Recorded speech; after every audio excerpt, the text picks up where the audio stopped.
सलाम आदाब, मैं हूं आपका दोस्त जाहिद। आप देख रहे हैं डेली। आज मैं आपको इस वीडियो में बताने जा रहा हूं कि गुजरात के अंदर असदुद्दीन ओवैसी की पार्टी की एंट्री हो चुकी है। असदुद्दीन ओवैसी की पार्टी अनाउंसमेंट कर चुके हैं कि हम गुजरात चुनाव लड़ेंगे। वहीं गुजरात के बारे में मैं बताने जा रहा हूं, उसी गुजरात के बारे में आपको बताने जा रहा हूं कि वहां से एक फ़कीर आदमी निकलता है। वो ये कहता है कि आप हमें वोट दीजिए तो हम इस देश को 7वें आसमान पर पहुँचा देंगे। लेकिन 7वें आसमान पर तो देश नहीं पहुँचा है, लेकिन 7वें आसमान के नीचे ज़रूर देश पहुंच गया है। वही गुजरात जहां पे 2002 के दंगा में वहां के मुसलमानों का कत्लेआम हुआ, वहां के मुसलमानों को मारा गया था। उस वक्त जो है कांग्रेस पार्टी मुंह बंद करके बैठी हुई थी, मुसलमानों को मरने के लिए छोड़ दिया गया था।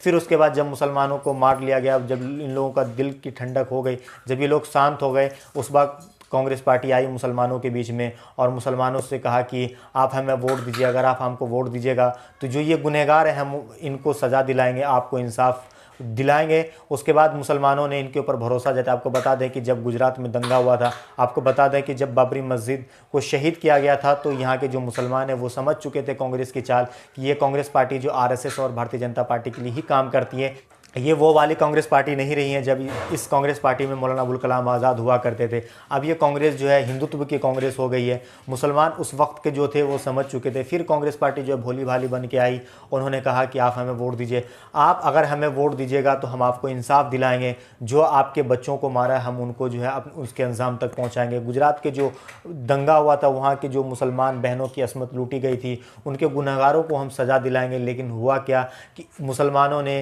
कांग्रेस पार्टी को वोट दिया। 2 बार कांग्रेस पार्टी को जो है इस देश के अंदर प्रधानमंत्री बनाया गुजरात दंगा होने के बाद। फिर क्या हुआ कि कांग्रेस पार्टी ने कुछ नहीं किया। आज जो दंगाई है, जिन्होंने दंगा किया, वो बड़े बड़े पद पर बैठा हुआ, जिन्होंने मुसलमानों का कत्लेआम किया, वो बड़े बड़े पद पर बैठा हुआ और कांग्रेस पार्टी ने मुसलमानों को इंसाफ नहीं दिलाया है। वहीं पर अब असदुद्दीन ओवैसी की पार्टी ये कह रहे हैं कि आप हमें चुनिए, आप अपनी क़यादत को मजबूत कीजिए, आप राजनीति कीजिए। अगर आप नहीं राजनीति कीजिएगा तो आपका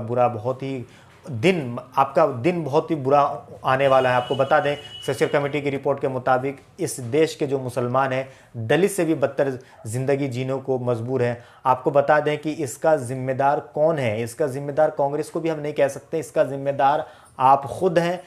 इसलिए आप हैं क्योंकि आप जो है इनके भोली भाली बातों में आप फंस जाते हैं और इनको दबा करके आप वोट देते हैं। इनको विधायक, मंत्री, प्रधानमंत्री, ना जाने क्या क्या आप बना देते हैं। फिर ये लोग आपके लिए कुछ काम नहीं करते। ये लोग सिर्फ आपके लिए एक शब्द कहते हैं कि आप हमें वोट दीजिए तो हम आपको इंसाफ दिलाएंगे। आप हमें वोट दीजिए, तो जिसने आपको दंगा करके मारा है आज़ादी के बाद से, हम उनको उसके अंजाम तक पहुँचाएंगे।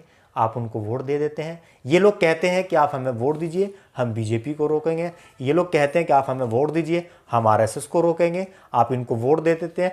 फिर यही पार्टी जो इनको जो है खिला खिला के, दूध पिला पिला के मोटी कर देती है। फिर यही जो है आपके ऊपर भौंकते हैं।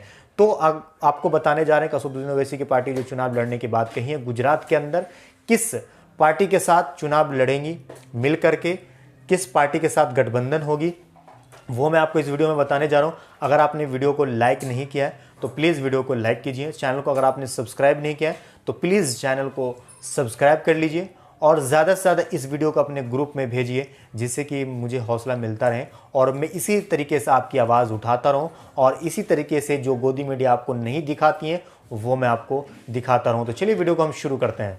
आपको मालूम है कि जब गुजरात में दंगा हुआ, मुसलमानों को मारा गया था, उस वक्त कांग्रेस पार्टी ने मुसलमानों से कहा था कि मुसलमानों आप हमें वोट दीजिए। अगर आप हमें वोट दीजिएगा तो जो आपके कातिल हैं, जो आपके गुनहगार हैं, मैं उनको सज़ा दिलाऊंगा। उसके बाद मुसलमानों ने भरोसा जताया सेकुलरिज्म के नाम पे। उसके बाद कांग्रेस पार्टी को मजबूत किया। कांग्रेस पार्टी के 2 बार मुख्यमंत्री बनाया देश का। लेकिन जो गुनहगार था उसको कांग्रेस पार्टी ने कुछ नहीं किया।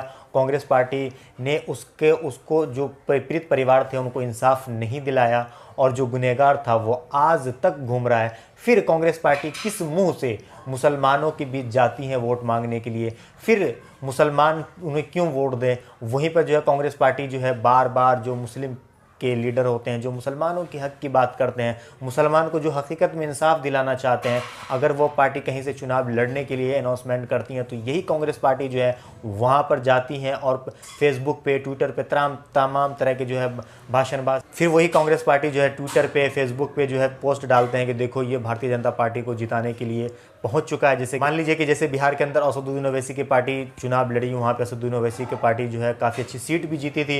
वहीं पे जो है कांग्रेस के नाक तक छुपाने की जगह नहीं बची थी। वहाँ पे कांग्रेस जो है चुनाव लड़ के शर्मिंदा हुई थी। वहीं पे फिर भी कांग्रेस पार्टी जो है असदुद्दीन ओवैसी को टारगेट कर रही थी कि देखो ये असदुद्दीन ओवैसी भारतीय जनता पार्टी की बी टीम है। अगर वाकई में कांग्रेस पार्टी सेकुलर पार्टी होती जो मुसलमान के हमदर्द बनते हैं, झूठी हमदर्द दिखाते हैं, अगर सच्चे हमदर्द होते, अगर वो मुसलमानों को इंसाफ दिलाना चाहते, तो जो गुजरात में दंगा हुआ था, जो गुजरात में मुसलमानों को मारा गया था, उनको कांग्रेस पार्टी इंसाफ दिलाती। उनको कांग्रेस पार्टी ने इंसाफ क्यों नहीं दिलाई, ये पूछना चाहिए था कांग्रेस पार्टी से। जो आज मुसलमान है, जो कांग्रेस पार्टी के लिए अपनी जान तक कुर्बान करने को तैयार है, जो कांग्रेस पार्टी के लिए अपने भाई से लड़ जाते हैं, अपने बाप से लड़ जाते हैं, जो अपने लोगों को ही, अपने भाई को गाली देते हैं, अपने कौम के लोगों को गाली तक देते हैं कि देखो कांग्रेस पार्टी हमारे माँ बाप है, उसके अलावा कोई नहीं है, अगर हम कांग्रेस को छोड़ दें तो फिर हमारा हाल क्या होगा। तो ऐसे लोगों को जो है जाना चाहिए कांग्रेस के पास और पूछना चाहिए कि मेरे माँ बाप, हमने आपको जब गुजरात में दंगा हुआ था उसके बाद 2 बार हमने आपको मौका दिया, क्या 2 बार आप मुख्यमंत्री, माफ़ कीजिएगा, प्रधानमंत्री रहते हुए आपने क्या इन पीड़ित परिवार को इंसाफ दिलाया है? फिर कांग्रेस की क्या जवाब आएगी, ये जो है वो ज़रूर सुनेगा, शायद इसकी आँख खुल जाए। तो चलिए मैं आपको बताने जा रहा हूँ कि ऑल इंडिया मजलिस इत्तेहादुल मुस्लिमीन अगर गुजरात के अंदर चुनाव लड़ती हैं, उसके बाद किस पार्टी के साथ गठबंधन होगी, कितनी सीटों पर जीत दर्ज कर पाएगी, ये मैं आपको इस वीडियो के अंदर खुलासा करने जा रहा हूँ। सबसे पहले मैं बता दूं कि एक रिपोर्ट के मुताबिक कि असदुद्दीन ओवैसी की पार्टी ने बीते दिनों यूपी, बंगाल, एमपी में चुनाव लड़ने की घोषणा के बाद गुजरात से बड़ी खबर सामने आ रही है। गुजरात में आगामी स्थानीय चुनाव के लिए भारतीय ट्राइबल पार्टी यानी BTP, भारतीय ट्राइबल पार्टी और हैदराबाद के सांसद असदुद्दीन ओवैसी की पार्टी ऑल इंडिया मजलिस इत्तेहादुल मुस्लिमीन ने साथ आने का फैसला किया है। दोनों ही पार्टियां ने आने वाले इलेक्शन में साथ लड़ने का फैसला किया है। ये जानकारी BTP विधायक छोटू भाई वासपा ने शनिवार को ट्वीट करके दी है। वासपा ने बताया कि उनकी पार्टी BTP और ऑल इंडिया मजलिस इत्तेहादुल मुस्लिमीन दोनों संविधान को बचाने। असदुद्दीन ओवैसी की पार्टी ने बीते दिनों यूपी, बंगाल, MP में चुनाव लड़ने की घोषणा के बाद गुजरात से बड़ी खबर सामने आ रही है। गुजरात में आगामी स्थानीय चुनाव के लिए भारतीय ट्राइबल पार्टी और हैदराबाद के सांसद असदुद्दीन ओवैसी की पार्टी ऑल इंडिया मजलिस इत्तेहादुल मुस्लिमीन ने साथ आने का फैसला किया है। दोनों ही पार्टियों ने आने वाले इलेक्शन में साथ लड़ने का फैसला किया है, यानी कि जो BTP है और ऑल इंडिया मजलिस इत्तेहादुल मुस्लिमीन जो स्थानीय चुनाव है उसमें साथ मिल करके, यानी कि जो स्थानीय चुनाव है उनमें ये दोनों पार्टी यानी कि BTP और ऑल इंडिया मजलिस इत्तेहादुल मुस्लिमीन मिल करके चुनाव लड़ेगी।